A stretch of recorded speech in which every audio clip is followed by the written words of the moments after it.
د پښتنو لوټ کولو یوه نوې طریقه مارکیټ ته راغلې دی چې د هغې نوم دی لکی ډرا. دومره بکسونه یې کېدولې دي او خلکو ته اعلانات کوي چې موږ سه په لکی ډرا کې حصه واخلئ، کیدای شي د ستاسو نوم پکې راوځي، موږ به بیا تاسو عمرې ته واستوو، یا به تاسو ته واشنګ مشین درکو، یا به موټرسایکل درکو، یا به موټر درکو. دا سوچا ناجایزه دی، په دې کې بالکل حصه مه اخلئ، شریعت دې اجازه ته نه ورکوي، دا جیواري دی. په یو صورت کې لکی ډرا کې حصه اخیستل جایز دي، خو دا ډېر شاذ نادر دی، خلک ته دې رعایت نه ساتي، یې نه هونې کې برابر ہے. او دا خلک په مختلفو طریقو سره خلکو نه پیسې وباسي.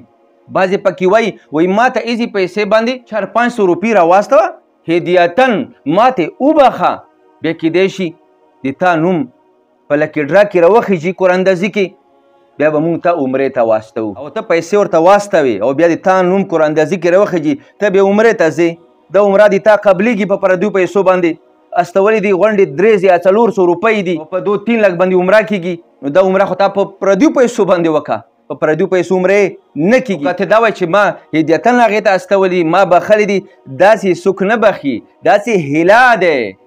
ته صرف دې په نیت استوي چې کیدای شي زما نوم پکې راوخیږي. او بعضې په دې طریقې سره خلک لوټ کوي چې یو څیز د 200 روپۍ وي یا د 300 روپۍ وي، تا باندې په 12 یا 1500 روپۍ باندې خرڅوي، نو دا صورت هم ناجایز دی.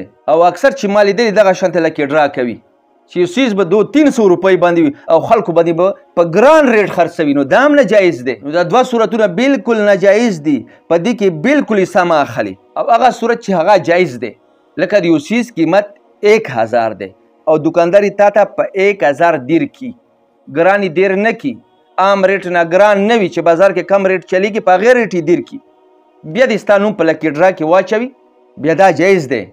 خو دې سره یو شرط شته دی چې د څیز ته به د ستا ضرورت وي، او که د ستا ضرورت نه و ورته، ته صرف هلته ټیکټ اخلې، نو بیا دا جایز نه دی. او ډېر خلک همداسې کي چې په لکی ډرا کې حصه اخلي، هغه کم څیز چې هغوی خرڅوي دې هغې ته ضرورت نه وي، دې صرف هلته لمبر اخلي، دا څیز ته یې ضرورت نه وي، نو بیا دا هم جایز نه دی.